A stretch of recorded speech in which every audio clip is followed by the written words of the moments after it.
नमस्कार दोस्तों, आपका एक बार फिर स्वागत है मेरे यूट्यूब चैनल पकाने अध्याय में। आइए सुनते हैं राजेंद्र यादव द्वारा रचित उपन्यास सारा आकाश का अगला भाग। मेरी यानी डॉक्टर बंगला की आवाज। और उस समय सारा घर स्तब्ध रह गया जब सुना कि मैं जैसे तैसे सेकेंड डिवीजन में पास हो गया। लेकिन अमर का कहीं नाम ही नहीं निकला। घर की वह तस्वीर अभी भी मेरे सामने है। अमर एक ओर बैठा सुबक रहा था। सारे घर में मुर्दानी छाई हुई थी। इस चोट की गहराई के सामने मेरे पास होने की खुशी को किसी ने महसूस ही नहीं किया। उसे अब फिर एक साल नए सिरे से पढ़ाना होगा। इस कल्पना की विभीषिकाएं सबकी आंखों के सामने नाच रही थी। बाबूजी पहलवानों की तरह दोनों हाथ छाती पर बांधे उद्वेग से इधर उधर टहल रहे थे। उल्लू के पट्टे से कहते रहे कि पढ़ो पढ़ो पढ़ो, पर इन सालों को फुर्सत कहाँ। एक की शादी क्या कर दी, हाथ से ही निकल गया। बड़े छाती ठोकर कहते थे, बाबूजी आपको क्या है, मैं चाहे जो करता रहूं, लेकिन फर्स्ट डिवीजन ना आए तो कहना। अब ले चाट सेकेंड डिवीजन को रखकर। और अमर जी तुम तो साफ सुन लो बात। मेरे तो बस का है नहीं कि हर बार रुपया तुम्हारे ऊपर पानी की तरह बहाऊं। तुम्हें अपनी मटर गश्ती से फुर्सत हो तो पढ़ने लिखने में मन लगे। पढ़ना है तो अपने बूते पर पढ़ो, वरना जाके भीख मांगो। प्रभा ने बताया कि भाभी वैसे तो अपने अमर लाला जी के फेल होने पर बड़ा दुख प्रकट करती रही, उन्हें सांत्वना बधाती रही, लेकिन भाई साहब से कह रही थी, अच्छा अंधेर है इस घर में। एक तो दिन रात हड्डे पेल पेल कर इन मुस्टंडों को पढ़ा लो पढ़ाओ और इनको ख्याल रखो। और इनको ये भी ख्याल नहीं आता कि अगले के भी बाल बच्चे हैं, इसके आगे भी तो जिंदगी पड़ी है। तब फिर भाई साहब ने समझाया, चुप रहो, हमारी जिंदगी तो सिर्फ इसी काम के लिए बनी है कि बैल की तरह कमाएं और इस गड्ढे में डालते रहें। और इसके बाद वे रो पड़े थे। भाई साहब का दुख मुझे बहुत गहराई तक मत गया। सारे घर वालों के तानों और विरोधों के बावजूद मैं दिवाकर के साथ जाकर बड़ी मुश्किल से अपना नाम कॉलेज में लिखा आया। कॉलेज में भर्ती होने के लिए लड़कों की जो धक्कम पेल थी, जो सिर्फ पिरो और तुर्कलड़ में थी, उन्हें देखते हुए तो कहना चाहिए कि इस सब के मुकाबले पास होना कतई कठिन नहीं है। उस समय तो यही लगता था कि किसी तरह एडमिशन की यह बेहतरनी पार हो जाए तो जीवन सफल हो। कोई पूछने वाला नहीं था। बड़े बड़े फर्स्ट क्लास लड़के प्रिंसिपल के कमरे से वाइस प्रिंसिपल के कमरे से टकरा रहे थे। कोई किसी एमपी की सिफारिश लिए चला आ रहा था और किसी के साथ कोई मजिस्ट्रेट खुद अपना आदमी भेज रहे थे। अभी भी उम्मीद यही लग रही थी कि एक एक क्लास में 60-60 लड़के होंगे और इस तरह की हर क्लास में 4-4 सेक्शन तो कम से कम होंगे ही। शैतान की आंत की तरह ये सिलसिला बढ़ता ही चला जा रहा था। साइंस आर्ट्स के हिसाब से पहले क्लासों को बांटो, फिर ABCD सेक्शन। मुझे भी अपनी भर्ती होने में पूरे 3 दिन बिगाड़ने पड़े। कॉलेज का पुराना विद्यार्थी होने के कारण हो भी गया। मुसीबत तो बेचारे फर्स्ट डिवीजन वालों को थी। लेकिन ताज्जुब यह था कि घर में एडमिशन से पहले उठा हुआ बवंडर और विरोध 2 दिन में कैसे जादू के जोर से उड़ गया। सबसे ज्यादा अमर के दाखिले में दिक्कत हुई। अब प्रभा के लिए असली मुसीबत आई। प्रेस से 11 बजे छूटते ही मुझे कॉलेज भागना पड़ता था और वहां से 3 बजे छुट्टी मिलती थी। हमारा आखिरी पीरियड 3 बजे ही पड़ता था। वो तो कहो कॉलेज में अभी MT शुरू नहीं हुई थी, वरना 4:30 से लेकर 7:30 तक वहां घिसना पड़ता। न जाओ तो 8 आने फाइन दो। तब तो सुबह 4 साढ़े 4 बजे घर से निकलकर बड़ी मुश्किल से रात को 7:30 या 8 बजे घर पहुंच पाया करूंगा। खाने की समस्या फिर बुरी तरह सामने आ गई। प्रभा ने कहा, तुम क्यों बेकार सिर खपा रहे हो। मैं कह तो रही हूँ सुबह 3 बजे ही उठकर कुछ न कुछ बना दिया करूंगी। एक तो तुम यूं ही सारा दिन काम में जुटी रहती हो, फिर ऊपर से ये 11:30 बजे सोकर 2:30-3 बजे सुबह उठोगी। आखिर तुम्हारा इरादा क्या है। मैंने नकली गुस्से से कहा, साफ ही कह दो ना, मैं तुम्हें यूं ही मार दूं। ओह जरा सा काम करने में नहीं मरी जाती हो। और काम क्या मुफ्त करूंगी। कह देती हूँ सारा बदला चुकाना पड़ेगा। मैं उसके इस ढंग से और अदा पर रिझ गया। गदगद कंठ से बोला, देखो जिंदा रहा तो पाई पाई चुकाऊंगा। सब कुछ इसलिए तो कर रहा हूँ कि तुम्हें ठीक से रख सकूं। नहीं तो 4 बजे रात के 10 बजे तक जुटा रहूं। मुझे क्या दौरे आते हैं। फिर अचानक संभल कर कहा, नहीं जो कुछ भी हो, 3 बजे तुम्हें किसी भी हालत में नहीं उठने दूंगा। अच्छा ऐसा क्यों नहीं करती कि रात को भी बना के रख दिया करो। लेकिन सुबह तक तो बासी हो जाएगा। नहीं होगा बासी। और सुबह 10 बजे प्रेस में ही खा लिया करूंगा। इतनी देर में क्या बासी हो जाएगा। मुझे लगा प्रभा जैसे राजी हो गई। बोली, और दिन भर उस बर्तन को साथ में लिया घूमा करोगे। साथ लिए तो बहुत घूमा, वहीं कहीं प्रेस में रख दिया करूँगा, लौटते वक़्त उठा लाया करूँगा, एकदम पास में ही तो है। लेकिन उसने एकदम टाल कर कहा, "अरे जी कुछ नहीं होता, सुबह ही बना दिया करूँगी, गरम-गरम खाना खाकर जाया करोगे, तो ज़रा स्मार्ट भी लगोगे।" कहते हैं बासी खाना खाने से दिमाग ठस हो जाता है, सारा दिन आलस रहता है। फिर एकदम याद करके ज़रा उम्गे स्वर में बोली, "और हाँ, एक बात बताएँ, अम्मा ने कह दिया कि अगर खाना ले जाओ, तो ढंग के 4 पराठे सेंक दिया करो। बाहर कोई दोस्त ही खाने बैठ जाए या देखे भाले तो रोटी तो अच्छी नहीं लगती ना देखने में।" अच्छा, ये मुझे नहीं मालूम था। मैंने चिंता भरे स्वर में कहा, प्रभा मैं सारे घर को जानता हूँ।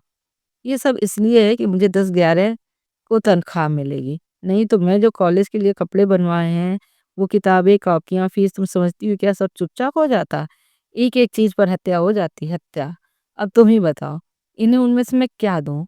अच्छा एक काम करें, तुम किसी तरह भाभी को इस महीने के हमारे सारे खर्चे का हिसाब दे सकती हो?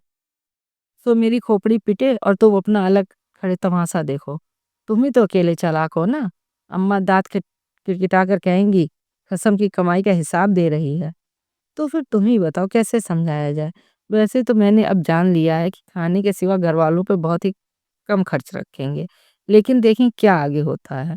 और एक बार गहरी साँस लेकर इस तरह अपने आप फूट पड़ी कि सारा वातावरण आर्द्र हो गया। कुछ देर की चुप्पी के बाद मैंने सिर झटक कर कहा, प्रभा, मेरे जी में तो आता है कि छोड़ो इस सारी आफत को और मारो इस मुसीबत को गोली। किस चक्कर में जाकर उलझ गए हम?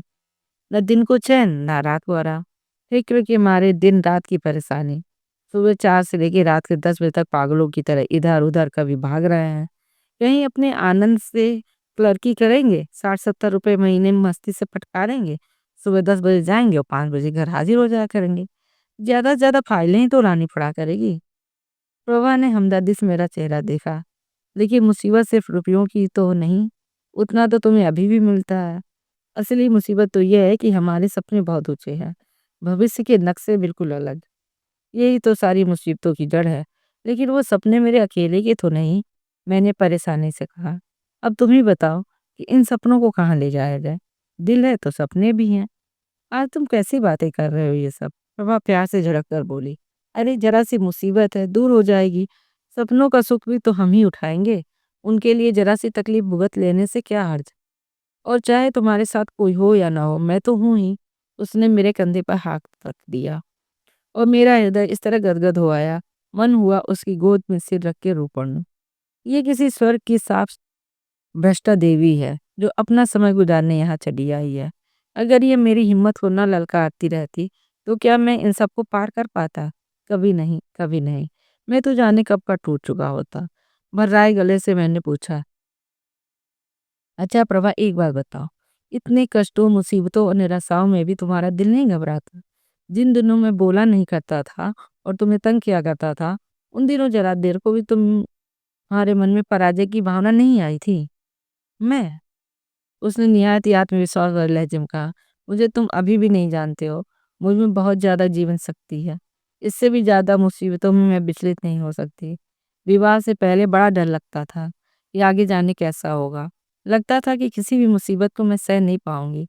अब जब देख लिया कि तकलीफ़ें किसे कहते हैं, तो लगता है कि बस इसी के लिए डरना था। और शायद अध्यापिकाओं जैसी अपनी इस भाषा पर खुद ही लजाकर नीचे देखने लगी।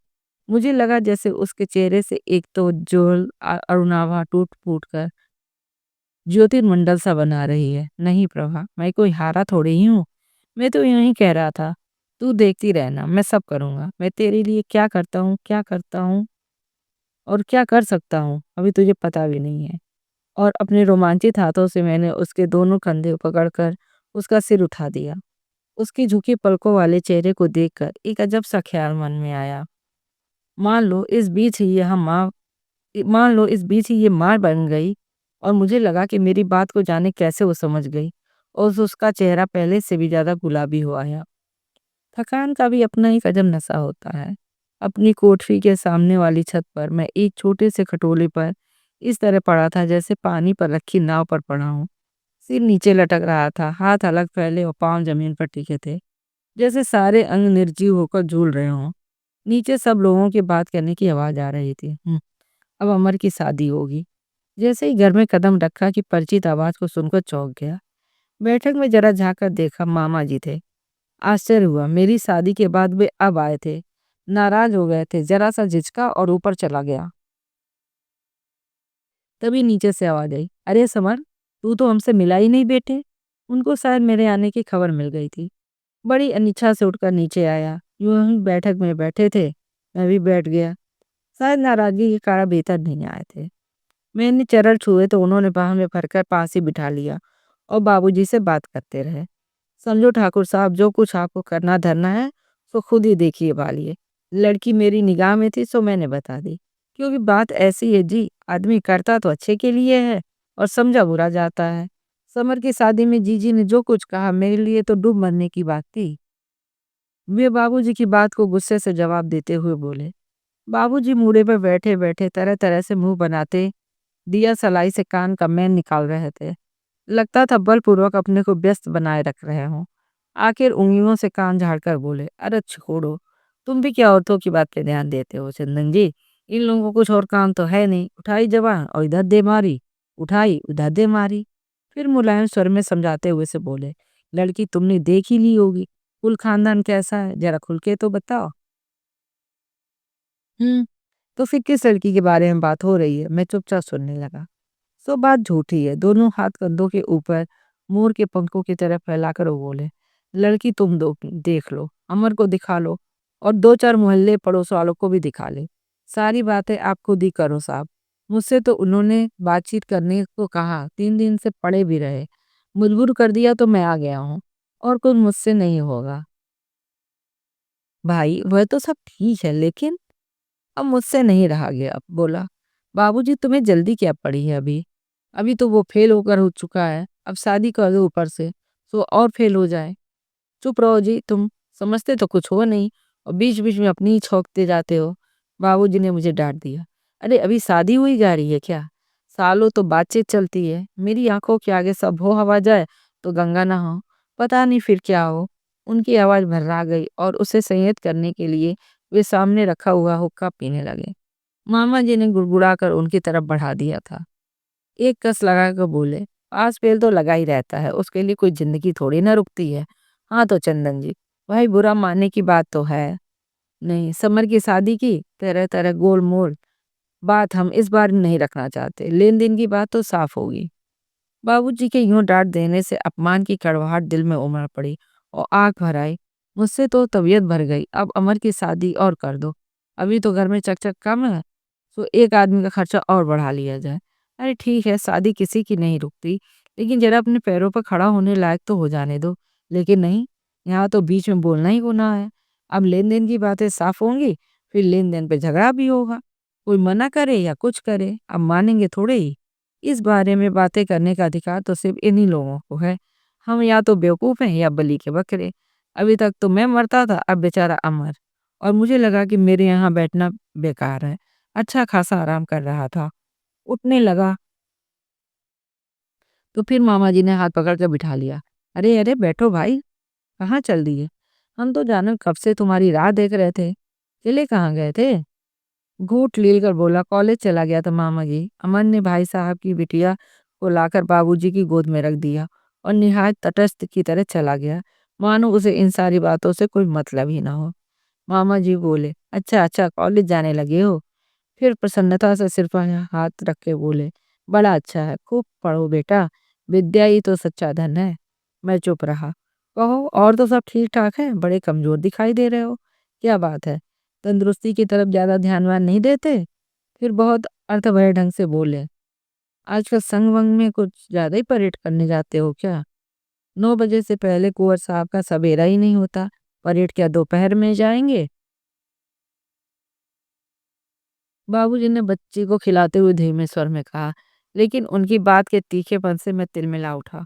वे उस दिन की याद दिला रहे थे। मन में आया कि झटके से सिर उठाकर कह दूं कि हाँ, सुबह 10 बजे के पहले मेरी आग नहीं खुलती। कहिए क्या कहना है? लेकिन किसी तरह अपने पर सब्र करके बोला, नहीं मामा जी, ऐसी कोई खास बात नहीं है। गर्मी इस बार इधर ऐसी जबरदस्त है कि ना कुछ भी करने की हिम्मत ही नहीं पड़ती। हाँ, सो तो है ही भैया, सो तो है ही। फिर बाबूजी की तरफ से नेक खींचकर होठों की तरफ बढ़ाते हुए बोले, अब कुछ थोड़ा घर की तरफ भी ध्यान दो बेटा। यहाँ भी तो कुछ मदद करने की बात सोचो। माँ-बाप का फर्ज सबसे बड़ा है। अब तुम बड़े हो गए हो, गृहस्थ हो गए हो, अपने छोटे भाइयों को पढ़ाओ। अकेला बड़ा कहाँ तक करेगा? इस बार बाबूजी फिर बीच में बोल पड़े। इन्हें क्या चिंता है जी? ये बने रहें और इनकी बहुरानी बनी रहें। बाकी सारी दुनिया जाए भाड़ में, इनकी बला से। कोई कड़ी बात कहने ही जा रहे थे कि मामा जी ने उन्हें रोक दिया। मैंने कहा, तुम चुप रहो ठाकुर साहब, बात मैं कर रहा हूँ। और बोल आप रहे हैं। एकदम बच्चा तो वो है नहीं जो समझता ना हो। और बेटा तुम्हारी शादी कर दी, तुम्हें पढ़ा लिखा दिया। आखिर अब कब तक माँ बाप के सहारे रहोगे? खुद दुनिया भर की मुसीबतें सह कर ये जो माँ बाप बच्चों को पढ़ाते लिखाते हैं, वो किसी उम्मीद से ही तो करते हैं ना। उन्होंने मुझे फिर बगल से भींच लिया। जरूर बाबूजी बैठकर मामा जी के सामने रोए होंगे, वरना मामा जी को पता कैसे हुआ? इन्होंने कहा होगा कि मैं समझाऊंगा। सब कुछ पहले से पका पकाया है। पूरी योजना मेरी समझ में आ रही थी। लेकिन शायद 2 वर्ष में पहली बार कोई घरवाला मुझसे ऐसे प्यार से बोल रहा था। घर ही की बातें समझा रहा था। सारा आसत समझते हुए भी यह अपनापन मुझे पिघलाए दे रहा था। आंखें गीली हो आईं और मैं चुपचाप पाँव का अंगूठा मोड़ता सीधा करता सुनता रहा। शादी ब्याह तो सभी के होते हैं भाई, लेकिन इसके लिए कोई अपने भाई बहन माँ बाप को थोड़ी छोड़ देता है। जहाँ 4 बर्तन होते हैं खटकते ही हैं। औरतों का क्या है, पल में इधर पल में उधर। समझदार आदमी को तो उनकी बातों में आना ही नहीं चाहिए। तुम खुद हमसे ज्यादा पढ़े लिखे हो, अच्छी तरह समझते हो। वे तो अलग घर अलग खानदान से आई हैं, उन्हें किसी के आपसी रिश्ते से क्या लेना देना। खून का रिश्ता तो तुम्हारा आपस में है ना, वो अलग थोड़े ही हो जाएगा। सो बेटा, ये सब तो घर गृहस्थी के मामले हैं। खूब फूक फूक का कदम रखना चाहिए। मामा जी मेरे कंधे पे हाथ फेरते जा रहे थे और तब मेरे भीतर कोई चित्कार उठा। मामा जी, तुम नहीं जानते इस घर की हालत क्या है। अगर जानते होते तो यूं अमर की शादी कराने नहीं चले आते। सोच सब गया, लेकिन यूं ही अपराधी की तरह आंखें धरती में गड़ाए सुनता रहा। कह कुछ नहीं पाया। तुम कहो सास बहुओं की कहन सुनन, तो भैया मेरे किस घर घर में ये नहीं होता है। बड़े बड़े लखपतियों के घर की हालत तो मैं जानता हूँ। घर घर मिट्टी के चूल्हे हैं, समझे। मामा जी मेरी पीठ पर प्यार से हाथ फेरते रहे। जाने क्यों न चाहते हुए मेरे हृदय से रुलाई उमड़ रही थी। जोर से मन में आ रहा था कि दौड़कर बाबूजी के चरणों में गिर जाऊं, खूब रोऊं, क्षमा मांगूं कि मैंने बहुत ज्यादतियां और अशिष्टाएं की हैं। आज तक कभी इस निगाह से सारी चीजों को देखा नहीं। मेरा व्यवहार उनके प्रति सचमुच कितना उपेक्षापूर्ण और गलत रहा। बड़ी कठिनाई से केवल इतना ही कह पाया, मामा जी मैं आगे पढ़ना चाहता हूँ। पढ़ने को कौन नहीं पढ़ाना चाहता है बेटे, लेकिन भैया सब कुछ अपने घर की हालत देखकर होता है। तेते पाए पसारिए जेथी लंबी सौर। तुम्हारा भैया भी है, वो भी तो अपना फर्ज पूरा कर रहा है कि नहीं। घर में रहकर सब सोचना पड़ता है मुन्ना। अब तुम गृहस्थी में आए हो, समझने की कोशिश करो कि दुनिया चलती कैसे है। बहू को जरा दबा के रखो, उसे अदब कायदा सिखाओ। और अगर इन्हीं दिनों कहीं प्यार में आकर तुमने सिर चढ़ा लिया, तो उसकी सीखती है बलाएं। लड़कियों को तो सब कुछ ससुराल में सीखना पड़ता है। घर में उछलने कूदने के सिवा कोई काम करती ही होंगी वो। और मामा जी अपने मक्खन जैसे मुलायम और सहज से मीठे शब्दों में औरत को संभाल के रखने के गुण दे रहे थे।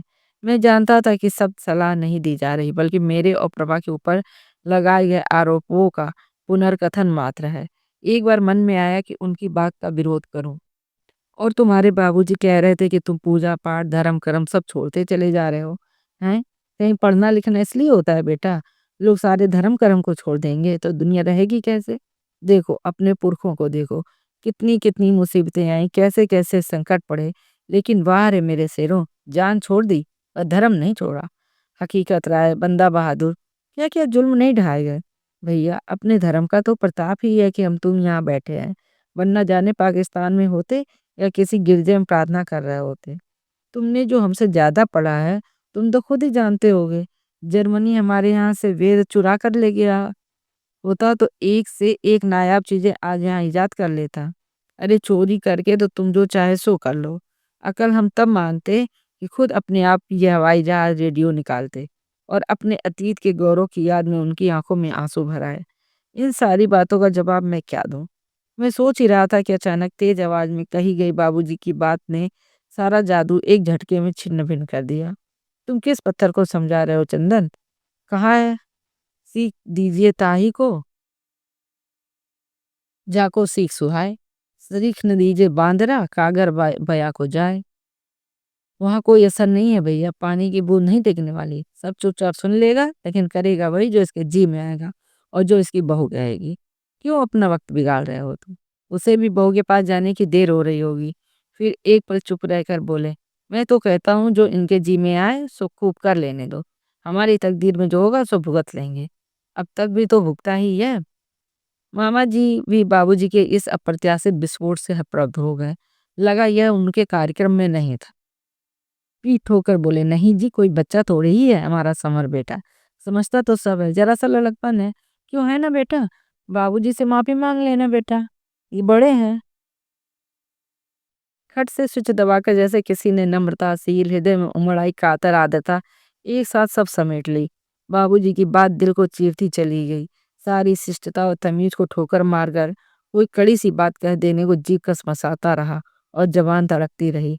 अपना नम्रता से सर झुका सिर मैंने उद्दंडता से ऊपर उठा दिया और तना हुआ बिना एक शब्द बोले ऊपर चला आया। हाँ, मैं जैसा हूँ वैसा हूँ, करो क्या करते हो। बीच छत पर खड़ा-खड़ा सोच ही रहा था कि बाहर भटकने निकल पड़ूं या फिर अपनी खाट पर जाके लेटूं। तभी कोठरी के भीतर से बदले हुए ब्लाउज के सामने वाले बटन लगाती प्रभा निकल आई। कुछ देर खड़ी-खड़ी यूं ही देखती रही, फिर पास आकर पूछा, क्या हुआ? कनपट्टी के पास आकर मेरा गाल छूकर देखा, तबीयत तो ठीक है ना? मैं कुछ नहीं बोला, बिना कोई प्रतिक्रिया दिखाए खड़ा रहा। वो फिर बोली, क्या कहते थे मामा जी? कहते थे मेरा सिर। जैसे ही झुंझला कर कहा कि मेरी निगाहें उसके चेहरे पर जा पड़ी। सोचा इस बेचारी ने क्या किया जो उस पे झुंझलाहट निकाल रहा हूँ। इसे तो पता भी नहीं है। थोड़ा नरम पड़कर बोला, समझा रहे थे कि बहू को कैसे दबा कर रखना चाहिए। मुझे पता है, बाबूजी ने कहा होगा सब, रोए होंगे बैठ के। वरना वो कोई ज्योतिषी है कि सूरत देखते ही पता चल जाए। आते ही उन्हें ये सारी बातें मालूम कैसे हो गई? प्रभा ने स्नेह से कंधा छूकर कहा, अरे कोई बात कह दी होगी। ऐसा क्या हो गया जो यूं मन खराब करते हो? जाओ जरा घूम के आओ, तबीयत ठीक हो जाएगी। बड़े हैं, समझाना उनका फर्ज है। बड़े आए समझाने वाले, दूसरों को क्यों नहीं समझाते? फिर थोड़ी देर सोचकर कहा, नहीं प्रभा, सारी कमजोरी यह है कि मैं बहुत कच्चे दिल का आदमी हूँ। तो जिसका मन होता है दबाता चला आता है। जरा उन्होंने प्यार की बात कह दी और पिघल गए हम। तुम ही बताओ, ऐसा मैंने क्या कर डाला कि बाबूजी से माफी मांगने को कहते थे? आखिर मेरा कुछ कसूर भी तो हो, बताओ, जिसका नाम लेकर कहूँ कि बाबूजी ये गलती हो गई और माफ कर दीजिए।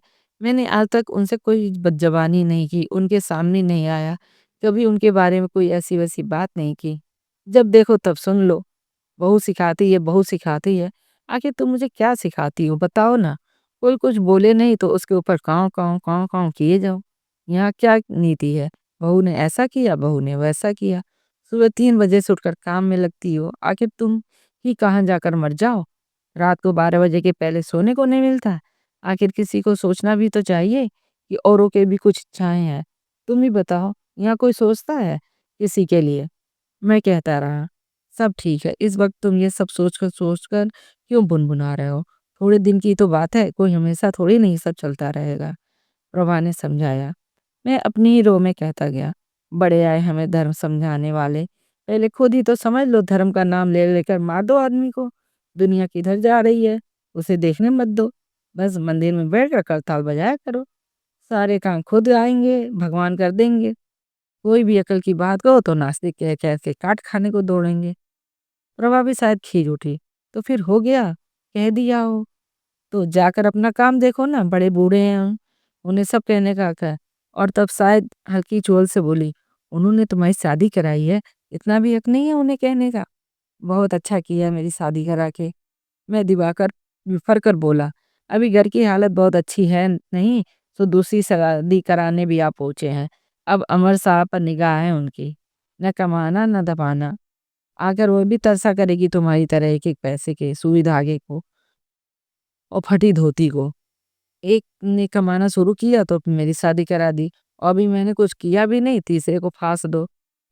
पीटेगी तो अपनी किस्मत ही वही पीटेगी। इस बार प्रभा खुलकर हंस पड़ी। तुम्हारा अभी से जब ये हाल है, बूढ़े होकर तो तुम सचमुच इन लोगों से भी खतरनाक साबित होगे। बात उसने कुछ ऐसे ढंग से की कि मैं गुस्सा भूलकर हंस पड़ा। मन हुआ गाल पर चपत मार कर कहूँ, दुष्ट हो तुम। लेकिन फिर अपनी उस गंभीरता को खींच लाया, नहीं प्रभा, असली बात मैं जानता हूँ। आज हो गई 11 तारीख। अब उनके हिसाब से मुझे अपनी तनख्वाह के रुपए मिल गए होंगे। मैंने 1 टका तो उन्हें दिया नहीं और अब आज भी इस बारे में कुछ बोला नहीं, तो उनका धीरज छूट गया। अरे हाँ, वो तो मैंने पूछा ही नहीं, रुपए तो तुम्हें कल ही मिल गए होंगे ना? तो क्या किया? इस बार उसकी आवाज़ में सचमुच गृहस्थ नारी की बुजुर्गी आ गई थी। मेरी ज़ुबान फिर तीखी हो गई। उस साले प्रेस वाले ने कुछ दिया ही नहीं, उससे अच्छा तो कोई ट्यूशन ही कर लेते। मर जाएँ उसके सारे बाल-बच्चे। ना मालूम क्या जी में है उल्लू के पट्टे के। यहाँ 61 रुपए तो यूँ ही उधार हो गए हैं। अब बाकी 8 बाबूजी को थमा दो, तो मूँगफली तक खरीदने को तरसो। अच्छी आफ़त है।